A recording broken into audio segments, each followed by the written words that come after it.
When a man first begins to think like a king, the most violent resistance does not come from the world, but from within himself. His habits rebel. His moral conditioning protests. His fear, trained since childhood to obey ceilings imposed by others, panics at the idea of standing above the crowd rather than within it. This inner resistance is the clearest proof that kingship is not a social title, but a psychological rupture. A peasant is not defined by poverty alone. He is defined by submission to invisible limits. A king is not defined by a crown. He is defined by the absence of internal permission-seeking. Machiavelli understood this truth centuries ago, not as philosophy, but as survival logic. Power does not reward virtue.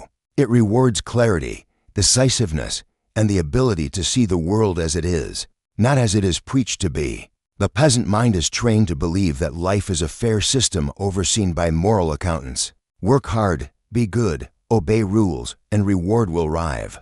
This belief is not naive by accident. It is cultivated deliberately. Societies require stability, and stability is maintained when the majority believes that patience is power, and obedience is wisdom. Kings cannot be manufactured at scale. Peasants can. Therefore, the first lesson in thinking like a king is the recognition that most of what you were taught was designed to keep you predictable, not powerful. The peasant waits to be chosen. The king chooses himself and dares the world to respond. A king does not ask whether he deserves power.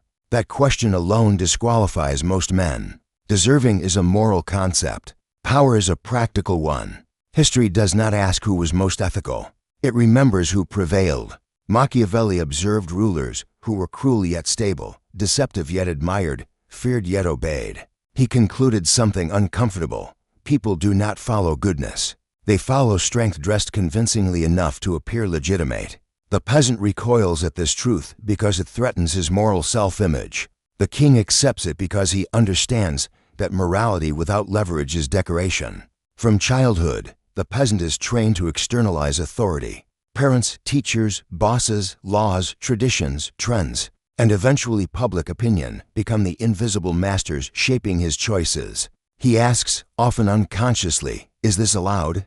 before asking, "Is this effective?" This single habit separates the ruled from the ruler. Kings do not ignore rules, but they never confuse rules with reality. Rules are tools used by those in power to maintain order. They are flexible to the powerful and rigid to the powerless. A king studies rules the way a general studies terrain, not to worship it, but to navigate, exploit, or bypass it when necessary. Fear is the currency of control, and the peasant is rich in it. Fear of judgment, fear of failure, fear of exclusion, fear of instability, fear of being misunderstood. These fears are reinforced socially, ensuring conformity. The king experiences fear as well, but he does not negotiate with it. He treats fear as information, not instruction. Where the peasant asks, "What if this goes wrong?" the king asks, "What happens if I do nothing?" This inversion alone alters destiny. Most lives collapse not from bold mistakes, but from cautious stagnation. Machiavelli's greatest heresy was not cruelty, but realism. He stripped power of its romantic disguise and revealed it as a dynamic between perception and force. A king understands that people rarely react to truth directly. They react to narratives, symbols, and confidence. This is why appearances matter more than intentions. The peasant believes sincerity will save him. The king knows that sincerity without strategy is vulnerability. He learns to manage perception not because he is fake, but because he understands that reality is filtered through human bias. The king's mind is strategic rather than reactive. The peasant reacts emotionally to events, taking things personally, interpreting obstacles as insults or signs from fate. The king sees patterns. He studies cause and effect over time. He understands that people are predictable not because they are simple, but because they are driven by the same core motivations: security, status, and meaning. Machiavelli warned that a ruler who relies on love alone will be destroyed the moment affection turns. Love is conditional. Fear, when managed correctly, is reliable. This does not mean cruelty for its own sake. It means never surrendering leverage in exchange for approval. One of the most dangerous illusions of the peasant mind is the belief that power corrupts. This belief comforts the powerless by allowing them to feel morally superior. Machiavelli saw the inverse more clearly. Power reveals. It amplifies what already exists. Weak men become tyrants when given authority because their insecurity seeks control. Strong men become stable because they do not need to prove dominance at every moment. Thinking like a king requires confronting your own hunger for validation. Until you master that hunger, power will master you. A king does not rush to speak. Silence is one of his sharpest weapons. The peasant fills silence with explanations, defenses, and justifications, hoping to be understood. The king allows silence to pressure others into revealing themselves. He understands that information flows toward calm authority. Those who speak least often learn the most. Machiavelli observed that rulers who appeared thoughtful and reserved were assumed to be wise, even when they revealed little. Perception, again, outweighs substance in the early stages of power. The king's relationship with time is also different. The peasant thinks short-term because survival demands it. Immediate comfort, quick approval, fast rewards. The king extends his timeline. He sacrifices short-term comfort for long-term position. He plants seeds knowing he may not enjoy the harvest immediately. This patience is not passive. It is calculated. Machiavelli admired rulers who endured temporary unpopularity to secure lasting control.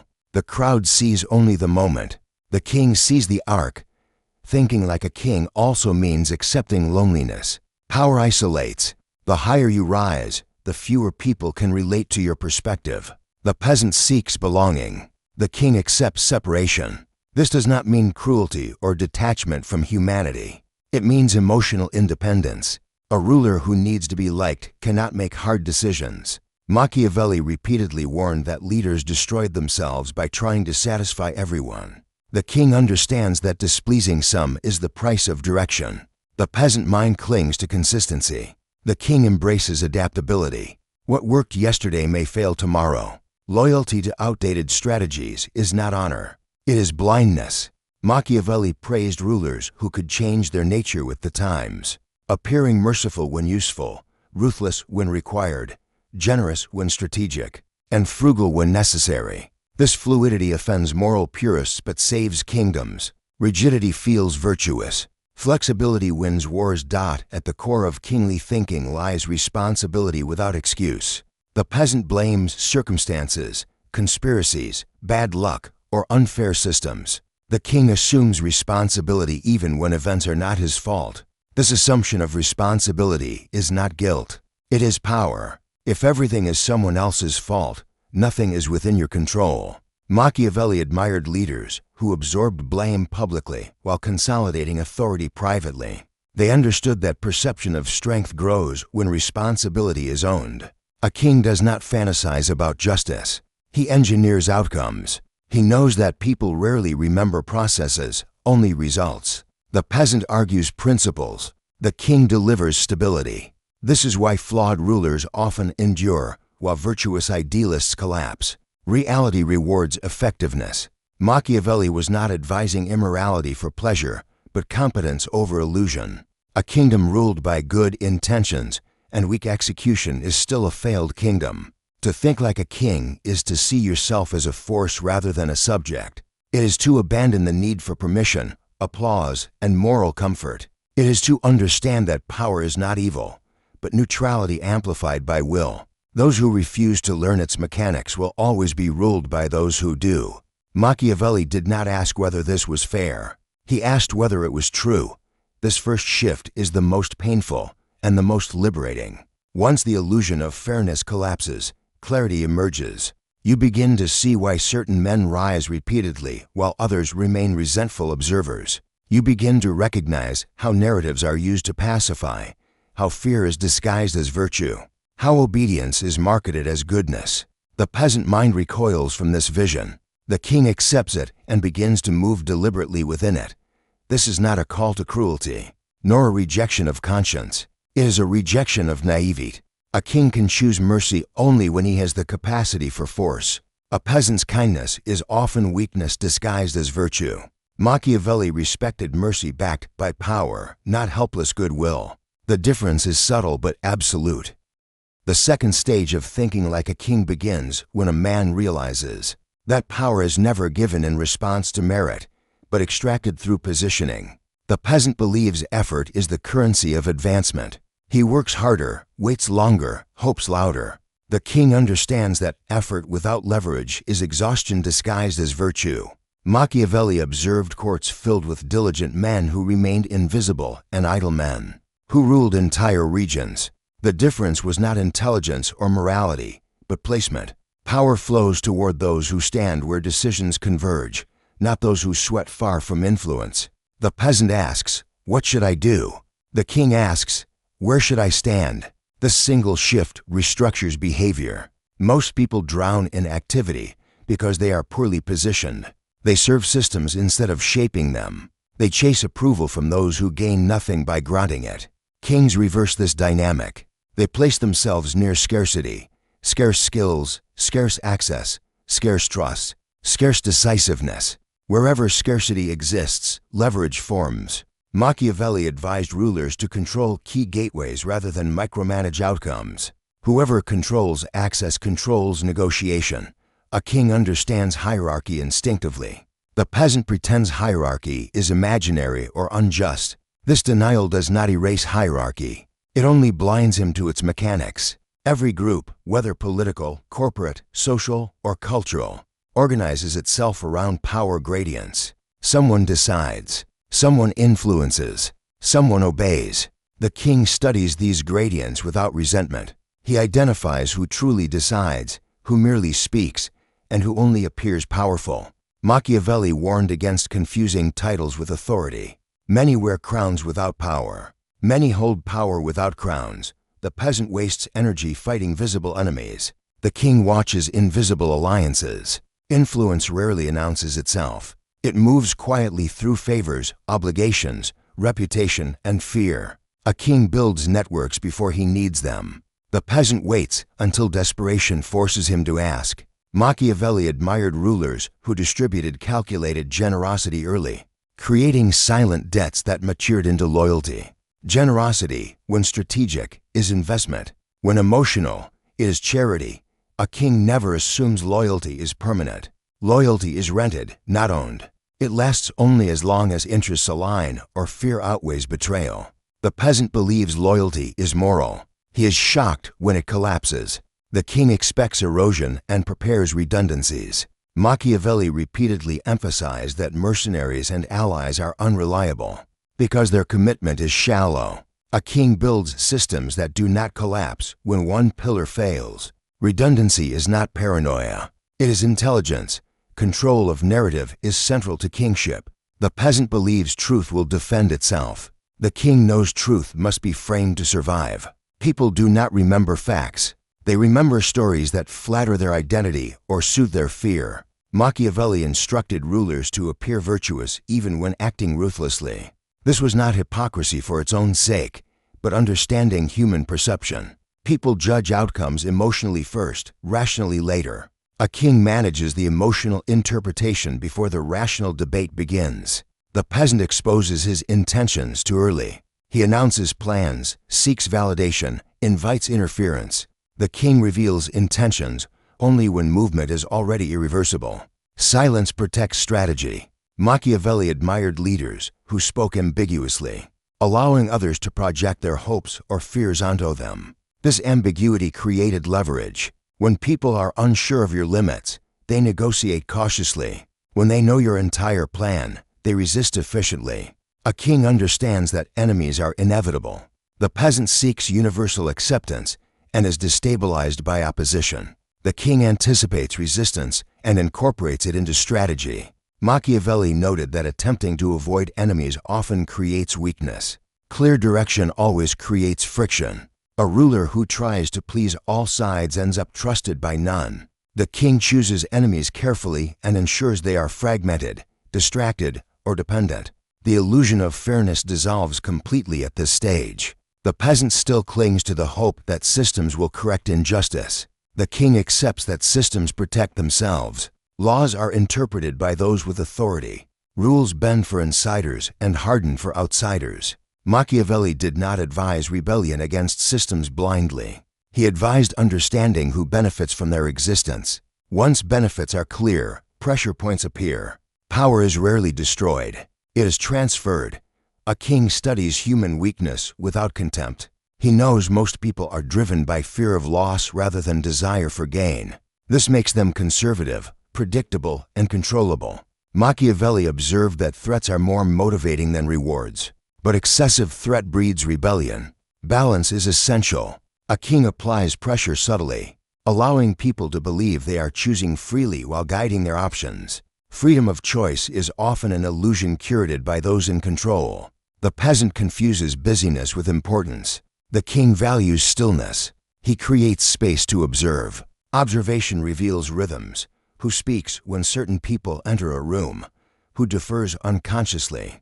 Who interrupts without consequence? These signals expose true hierarchy. Machiavelli treated courts like living organisms, reading their symptoms rather than their proclamations. The king trains his attention to these subtleties. Power speaks softly.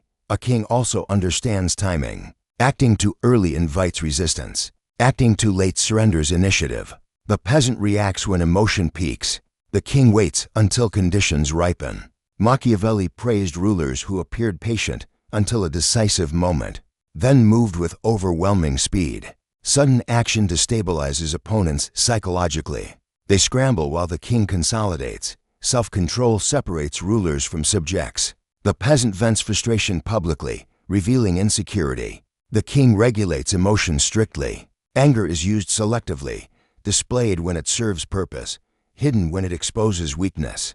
Machiavelli warned that uncontrolled emotion erodes authority. People follow those who appear internally stable. Stability signals safety, even when decisions are harsh. A king never over-explains. Explanation invites debate. Authority does not argue, it states. The peasant justifies himself endlessly, hoping logic will protect him. The king understands that confidence often substitutes for logic in social hierarchies. This is not ignorance. It is economy. Excessive explanation signals doubt. Doubt invites challenge. At this level, the king begins to detach identity from role. The peasant's identity is fragile. Criticism feels personal. The king treats roles as masks worn for effect. Praise and blame pass through him without defining him. Machiavelli admired rulers who could absorb public hatred temporarily without internal collapse. Emotional resilience is strategic armor. Most importantly, the king abandons the fantasy of control over people and focuses on control over structures. People are chaotic. Structures endure. Incentives shape behavior more reliably than speeches. Machiavelli advised altering conditions rather than pleading for loyalty. Change the reward, and behavior follows. Moral appeals are weak compared to material alignment. The third stage of thinking like a king begins when a man understands that power is maintained, not by constant force, but by controlled dependence. The peasant believes power must be proven repeatedly through effort, argument, or aggression. He exhausts himself trying to demonstrate worth. The king learns the opposite lesson. The less he needs to prove, the more authority he radiates. Machiavelli observed that rulers who governed through structure and expectation rather than impulse lasted longer and faced fewer revolts. Stability, not intensity, is the true signal of dominance. Dependence is the quiet architecture of control. A king does not aim to be loved universally or feared constantly. He aims to be necessary. When people depend on your decisions, your access, or your protection, loyalty becomes practical rather than emotional. Machiavelli advised rulers to make themselves indispensable to the functioning of the state.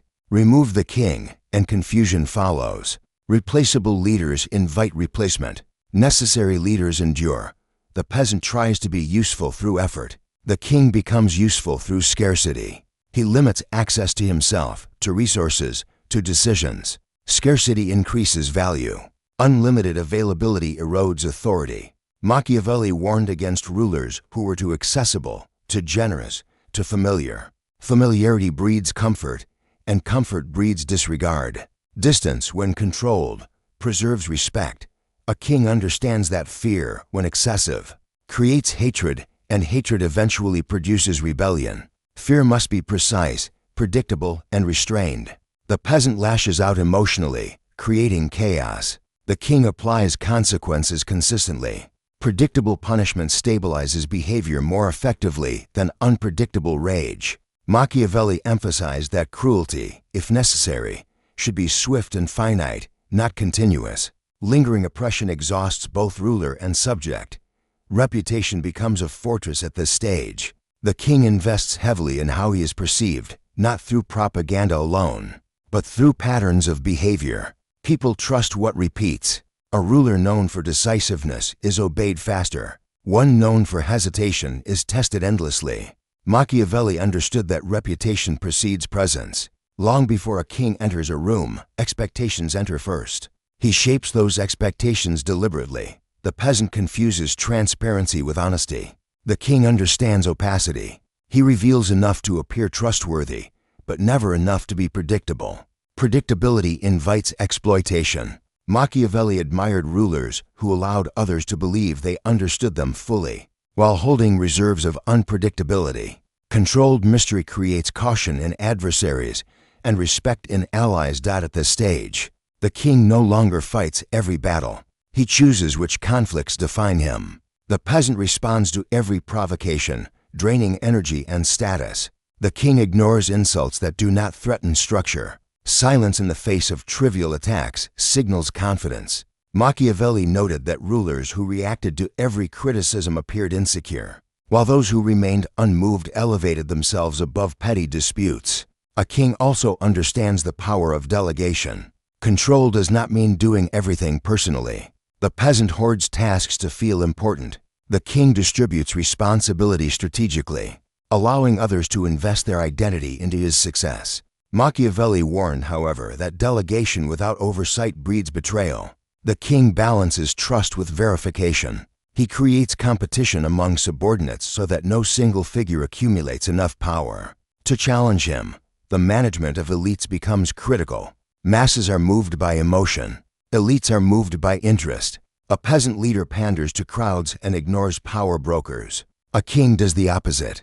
He secures the elite first, knowing that stability flows downward. Machiavelli advised rulers to neutralize or co-opt powerful families and institutions early. Unchecked elites become rival centers of authority. A king never allows resentment to ferment unnoticed. He studies dissent quietly. Suppressed resentment explodes violently. Addressed resentment dissipates. Machiavelli observed that wise rulers allowed limited expression of dissatisfaction. To prevent unified rebellion, total silence is dangerous. Controlled release preserves order. The peasant fears criticism. The king manages it. Self-image shifts permanently here. The king stops seeing himself as a moral actor seeking approval and starts seeing himself as a stabilizing force. Decisions are judged by consequence, not intention. This perspective is heavy, but it is honest. Machiavelli accepted that leadership often requires choosing the least destructive option, rather than the most virtuous one. The peasant seeks purity. The king seeks continuity. At this level, the king also confronts isolation fully. Trust becomes selective. Intimacy narrows. Machiavelli warned that excessive trust invites downfall, yet total suspicion creates paralysis. The king maintains a small inner circle, bound by shared interest rather than sentiment alone. Loyalty is reinforced through benefit, fear, and identity combined. One without the others is fragile. The illusion of permanent control dissolves as well. Power is dynamic. What is secured today must be reinforced tomorrow. The king does not relax into complacency. He builds systems that refresh authority automatically: laws, incentives, rituals, symbols. Machiavelli admired rulers who institutionalized their power, making obedience habitual rather than forced. Habit is stronger than fear. The peasant seeks validation in visible success. The king measures success in reduced resistance. When systems run smoothly, when decisions face minimal opposition, when obedience feels natural, power is mature. This maturity is quiet and often invisible. Machiavelli understood that the strongest rulers appeared almost ordinary, because chaos had been engineered out of their environment. A king also learns to exit conflict strategically. Not every victory requires humiliation of the defeated. Excessive victory breeds future enemies. Machiavelli advised allowing opponents a dignified retreat when possible. Humiliated men plot revenge. Satisfied men seek survival. Mercy, when calculated, prevents long-term instability. At this stage, emotion is almost entirely subordinated to function. This does not mean the king becomes inhuman. It means humanity is filtered through responsibility. Personal desires yield to structural necessity. Machiavelli believed that rulers who prioritized personal morality over public stability endangered their states. The burden of kingship is choosing outcomes that others are unwilling to carry. The final stage of thinking like a king begins when a man accepts the most difficult truth of all. Power is temporary, perception is fragile, and permanence is an illusion. The peasant avoids this truth and clings to hope, legacy, and promises of fairness beyond his lifetime. The king confronts impermanence directly and uses it to sharpen judgment.